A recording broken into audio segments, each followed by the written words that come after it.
नमस्कार, आप देख रहे हैं एनबीआई न्यूज़। मैं हेमंत अधिकारी। आज हम आपके बीच लेके आए हैं खासतौर में धर्मांतर के पे जिस तरह से दुनिया में हिंदुत्व का जो एक धर्म का ऊपर जो समस्याएं हैं, आजकल के जो सनातन सदियों जो ऋषि परंपराओं के विषय में लेकर हम स्वामी ब्रह्मचारी आनंद जी महाराज जी को हम एनबीआई न्यूज़ में आमंत्रित कर रहे हैं। स्वामी जो है राष्ट्रोदय सेवा संघ ट्रस्ट के जो है अध्यक्ष हैं और अखिल भारतीय गौ सेवा संघ के जो है उपाध्यक्ष हैं। स्वामी जी, आपको एनबीआई न्यूज़ में स्वागत है। नमस्कार स्वामी जी, जिस तरह से भारत या विश्व सनातन का जो एकीकरण होना चाहिए इस वक्त, अब ये जो समय युग जैसे बदल रहा है, ये धर्मांतर खासतौर में हिंदुओं का कुछ ज़्यादा ही हो रहा है। इसको नेपाल में भी अछूता नहीं है, तो एक हिंदू राष्ट्र भी लगभग समाप्त हो गया है राजनीति कदम की वजह से।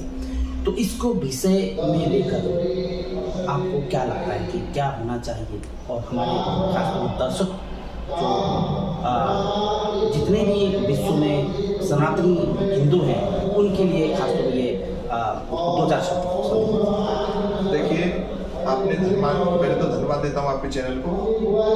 मैं ये धर्मांतरण जो आपने कहा था धर्मांतरण हो रहा है, तो धर्मांतरण कोई इच्छा से मन से कोई नहीं कर रहा है। ये परिस्थिति में लोग फंस करके भोजन के चिकित्सा के अभाव में आकर के लोग ऐसा कर रहे हैं। जो गरीब तबके के छोटे वर्ग के जो लोग हैं, तो मैं यही कहूँगा सभी विश्व वालों से जो सनातन पद्धति को, सनातन धर्म को मानते हैं, जो हिंदू सनातन धर्म में विश्वास रखते हैं, उन पूंजीपतियों को, उन धनाढ्यों को आगे आना चाहिए।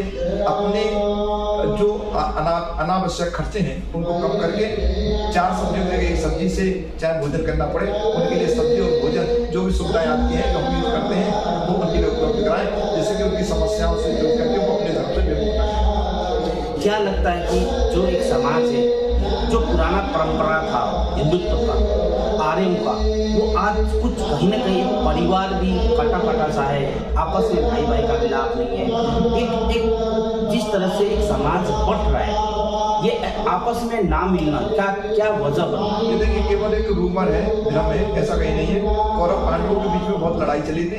जब उनको कौरवों को बंदी बना लिया तो पांडवों ने उनको युद्ध करके मुक्त कराया। ऐसे कोई हिंदू बिगड़ा हुआ नहीं है, कोई आपस में कोई ऐसा बिगड़ा नहीं है। केवल राजनीति के उसमें थोड़ा सा दिखता है। सब हिंदू एक है और सब भगवान राम को, कृष्ण को, वैदिक सनातन धर्म को मानते हैं। ऐसा नहीं लगता कि जहाँ तक है हिंदुत्व का कहीं ना कहीं विश्व के अंदर जिसमें हिंदू राष्ट्र होना चाहिए, हिंदू राष्ट्र बेशक हिंदुओं की संख्या बड़ी हो, लेकिन एक कानूनी मान्यता में हिंदू राष्ट्र नहीं है। तो कानूनी देखेंगे, हिंदू हमेशा से उदारवादी रहा है और संप्रदायवादी नहीं रहा है। इसलिए सर्वे भवन्तु सुखिनः, सर्वे सन्तु निरामया, सर्वे भद्राणि पश्यन्तु मा कश्चित् दुःखं मा भवेत्, ये जो पंक्ति है ये केवल हिंदू ही करता है। इसलिए जो जैसे जी रहा है उसको जीने दे, किसी पे कोई अनावश्यक तरीके से कोई चीज थोपी नहीं जाती है। हमारे तो आस्था और भाव का विषय है। अगर आपकी आस्था से ये भाव है तो इसको पूजिए। ये नहीं जबरदस्ती के तलवार की जोर पर या किसी उसके जोर पर हम किसी धर्म मजहब को बनवाएं, ऐसा सनातन और हिंदू कभी नहीं करता है। हिंदू तो सबको साथ लेके सर्वे भवन्तु सुखिनः की कामना करता है। इसलिए हिंदू राष्ट्र बेशक घोषित नहीं है, लेकिन ये है कि हम लोग सब अपने जो पूर्व का जो काल रहा है उसको याद करें, बच्चों को शिक्षा दें, और जब सब लोग क्या कहते हैं सर्वे भवन्तु सुखिनः की कामना करने लगेंगे तो अपने आप में हिंदू हो जाएंगे। बिल्कुल, आप खासतौर हमारे एनबीआई न्यूज़ के दर्शक भी इस बात को जानना चाहेंगे कि जो आप लोगों का आचरण है, जिस तरह से आप सादा जीवन जी रहे हैं, सलाद खा के जीवन जीते हैं, इस विषय में कुछ खान पान के विषय में कुछ देखिए, आज मुझे 16 वर्ष हो गए। मनस्येकम वचस्येकम कर्मण्येकम आत्मना, जो कहे उसको करे। तो कहने का मतलब ये है कि आज 16 वर्षों से मैंने एक संकल्प लिया था कि राम लला जब तक राम मंदिर में विराजमान नहीं हो जाएंगे तब तक मैं अन्न का त्याग करता हूँ, नमक का त्याग करता हूँ, मीट भोजन का त्याग करता हूँ, और एक cold drink, coffee, ice cream, chow mein ये कभी कुछ नहीं। इसलिए भगवान ने, क्योंकि मैंने एक संकल्प लेकर के अनशन किया था और उसमें माननीय वहाँ पर सरकार के दबाव में कुछ लोगों ने कहा इसको आग्रह करके इसको आप खत्म कर दीजिए, लेकिन मेरा संकल्प था, वहाँ से बेशक मैं चला आया, लेकिन आज तक जब तक रामलला उसमें विराजमान नहीं हो जाते हैं तब ये सब चीज़ों को मैंने किया। और संकल्प में बड़ी शक्ति होती है, इसलिए आते कि भगवान पुनः राम मंदिर में स्थापित होने जा रहे हैं। अब आपका संकल्प जहाँ तक अति से टूटने भी वाला है, यदि संकल्प पूरा होता है फिर आप क्या करेंगे? देखिए, तो ऐसा है कि अब एकदम मैं अन्न तो ग्रहण नहीं कर सकता। भगवान जिस दिन वहाँ विराजमान होंगे तो वहाँ जाकर के मैं थोड़ा सा जरूर उनके हाथ से कुछ लूँगा, वहाँ मंदिर का प्रसाद जो भी होगा, क्योंकि एकदम अब तो इंद्रियाँ भी ऐसी हो गई हैं कि एकदम उसको अगर मैं करूँ तो स्वास्थ्य खराब हो सकता है। बिल्कुल।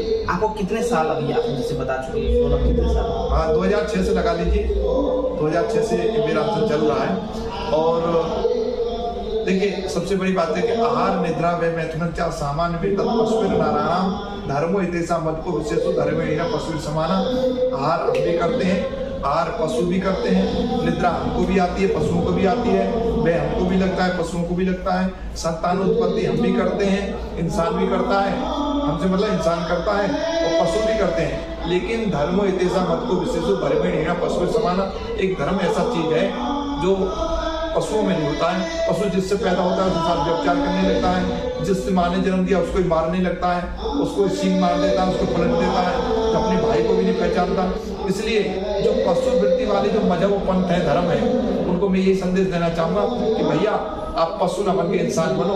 तो इंसान क्या है कि जो दूसरे के दुख दर्द को समझे। सनातन के ग्रंथ कहते हैं अष्टादश पुराणेषु व्यासो वचनद्वयम् परोपकाराय पुण्याय पापाय परपीडनम, के 18 पुराण 6 शास्त्रों में 2 बातें लिखी हैं। परोपकार से बढ़कर कोई पुण्य नहीं है और दूसरे को पीड़ा पहुंचाने से बढ़कर कोई पाप नहीं है। इसलिए सभी लोग धर्म अपनाएं, तो किसी भी मजहब के या पंथ के हैं, मैं उनसे ये कहूँगा कि केवल अपने अंदर इंसानियत पैदा करो, इंसान हो तो इंसान को समझो।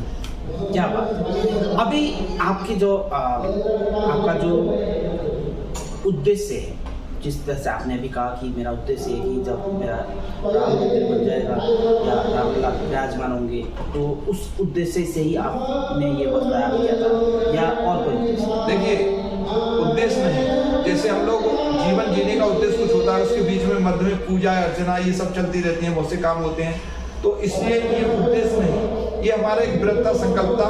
क्योंकि हिंदू हमेशा से संप्रदायवादी नहीं रहा, वो अपने ईश्वर पे विश्वास रखता है और विश्वास में बहुत बड़ी शक्ति होती है। हमारे यहाँ तो यहाँ तक है कि विश्वास में विश्वासम फलदायकम, अगर विश्वास करो उसका फल अच्छा आएगा।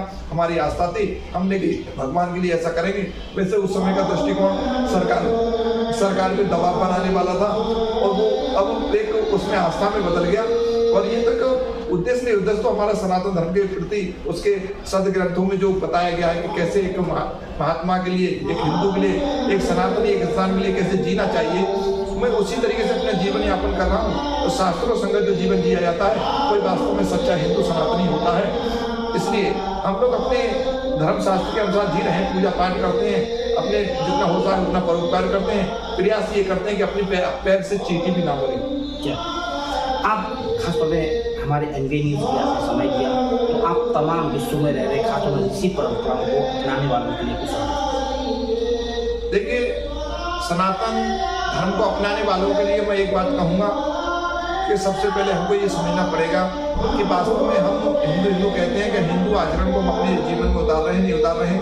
इसलिए हमें अपने शास्त्रीय विषयों का भी ज्ञान होना चाहिए, जीवन पद्धति कैसे हिंदू की होती है उसका भी ज्ञान होना चाहिए, और हिंसात्मक जीवन ना अपना करके जो सृजनात्मक है, जो एक समाज में भाईचारा पैदा करने वाली बात है, उसको अपनाया जाए। हाँ, अहिंसा परमो धर्मा, ये तो ठीक है, कहे अहिंसा से बढ़कर के कोई परम धर्म नहीं है, लेकिन वहाँ पर दूसरी पंक्ति भी ये भी है कि धर्म अहिंसा तथेप्चा। अगर कोई दुराचारी है, जैसे हमारे यहाँ पर जटायु गिद्ध हुआ, उस गिद्ध ने माँ भगवती सीता को छुड़ाने के लिए रावण से युद्ध किया, तो वो पूज्य हुआ। और एक व्रती नैष्ठिक ब्रह्मचारी भीष्म पितामह जैसा व्यक्ति द्रौपदी की लाज लुट रही थी और सभा में चुपचाप बैठा रहा, तो भीष्म पितामह को उतने श्रद्धा से नहीं भगवान ने देखा।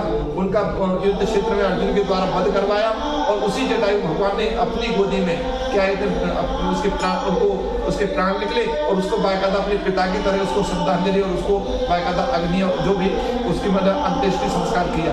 तो कहने का मतलब यह है कि कहीं धर्म की बात आ जाए जहाँ पर किसी माता बहन की इज्जत लुट रही हो, जहाँ अपने धर्म पे कोई ऐसा विषय आ रहा हो, कोई आता था अनायास किसी को सता रहा हो या कोई मंदिर तोड़ रहा हो, तो उसको समझाइए, नहीं समझा तो उसके लिए कायम नहीं वीर बन के रहिए। क्या बात है, आपने खासतौर में एनबीए न्यूज़ को आपने एनबीए न्यूज़ में आकर हमने संदेश दिया और हम फिर कभी ऐसा मुलाकात होगी तो दोबारा हर हर महादेव।